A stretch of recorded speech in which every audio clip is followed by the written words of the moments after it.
And so, in the blink of an eye, the trial we were all waiting for, the trial of the decade, possibly the trial of the century, was all over. It was all over because it didn't happen. The name Axel Rudakubana is a name now famous, now infamous, and known to most people in this part of the world, and for all the wrong reasons. This is the evil monster. And yes, let's call him what he is. He's an evil monster who brutally stabbed, murdered in cold blood 3 little angelic girls at a Taylor Swift dance class in Southport last year. This we all know.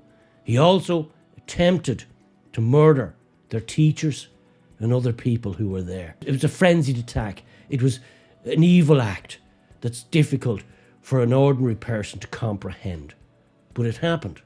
And it's not the first time that such an event has taken place in the UK and even here in Ireland. We had a similar situation on the streets of Dublin a year previously. The perpetrator was quickly overpowered and thankfully apprehended and arrested on the spot, thankfully preventing even more murder and mayhem. Word quickly started to filter out, as word always does, thanks to the modern era of the internet, and rumours started to spread about the perpetrator and about the nature of the crime. Some rumours were true, other rumours were not true. That is the nature of the modern world. And because of the nature of the crime itself, people naturally thought there was some deja vu. We've seen this kind of thing before, thought many people to themselves on hearing the terrible news. But as quick as a flash, the government and our mainstream media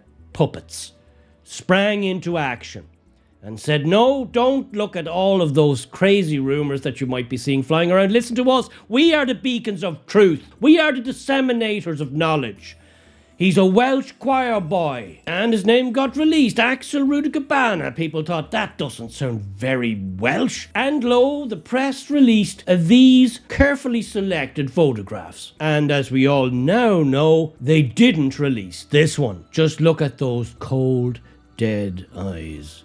Just like a shark. That's a picture of evil, if ever I've seen it. You don't hate the mainstream media half enough. The mainstream media and the government, their puppet masters, Keir Starmer's Orwellian, draconian, communist government, set about demonising and persecuting ordinary people who were obviously and righteously outraged by this act, this cruel, depraved, evil act perpetrated on little kids in the middle of the day. They came out in their tens of thousands to protest, and rightfully so. But they were brutally put down. They were put down with all the might that the government and the mainstream media could muster. Because this act of brutality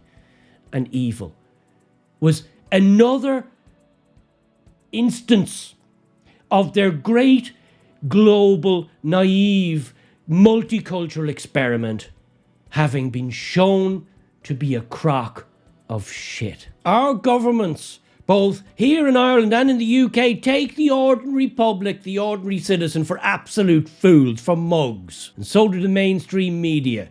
They think they have all the answers, and we plebs, we're just dumb. We don't understand how things work. Because people out in the streets rightly understood that they'd seen all this before. That this perpetrator, this evil monster, was a radical Islamic terrorist. But no, said the mainstream media, he was a Christian choir boy. False. No, he was a Muslim convert. Keir Starmer immediately started rounding people up who were speculating things that we now know to be absolutely true. He was setting police dogs and riot police in full riot gear on unarmed protesters who were rightfully outraged. Ordinary people were getting fast-tracked overnight into prison, reminiscent of something from Stalin's purges, for things as innocuous as a post on Facebook or a tweet on Twitter. They even released prisoners to free up cells so they could fast-track these protesters into prison. Most of those people are still in prison. And one man, Peter Lynch, whose crime was to stand with a placard and shout hearty words at the police, died in prison. Another victim of that monster Axel Rudakubana, as far as I'm concerned. But with the trial date set for the 20th of January, oh yes, the same date as Trump's inauguration. And if you think that's a coincidence, I've got a bridge to sell you. We were all hoping that now we could at least have 3 or 4 weeks of evidence being put into the public domain. We would learn things that we could not speak about, even if we knew them or suspected them. All would become clear. But in a final plot twist, which would be the envy of any Agatha Christie novel, and seemingly taking everyone involved in the case by surprise, he pled guilty at the last possible moment. There will be no trial. We now won't have those few weeks of very interesting deep dive evidence and testimonials. Interesting, is it not? Convenient, is it not? For certain people in power. Now it seems a myriad of dirty laundry will not be aired in the public glare. One can only speculate what inconvenient details may have come to the fore, come into the light of day, should a trial have gone ahead. But some things we now do know.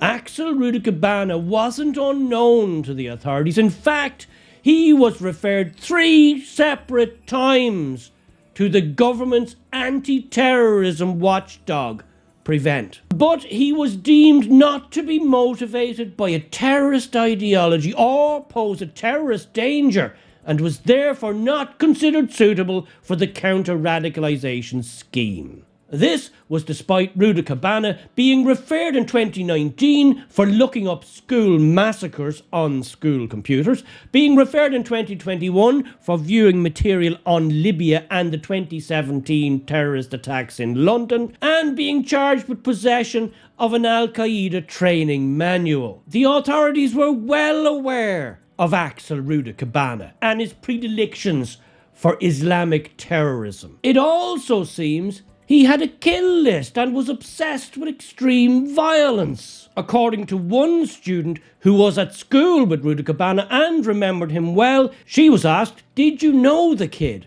And she was like, "Yeah, he was well known. He had tried to attack someone with a hockey stick outside my maths class. It was known to her and her peer group that he had a kill list." And if all that's not bad enough, according to the Mail Online, Axel Rudakubana was planning the UK's first high school massacre, but was stopped by his dad a week before he murdered 3 girls in Southport. Yes, he was on his way to commit an atrocity just a week before he did commit an atrocity, and was, according to the Mail, stopped by his dad. So his dad knew, if this is the case, what he was up to, what he was into, and what he was hoping and trying to do. And what happened? Nothing. Was he picked up? No. Was he lifted by the police? No. Was he fast-tracked into prison like all the protesters and Peter Lynch? No. And these are only details that are coming to light now.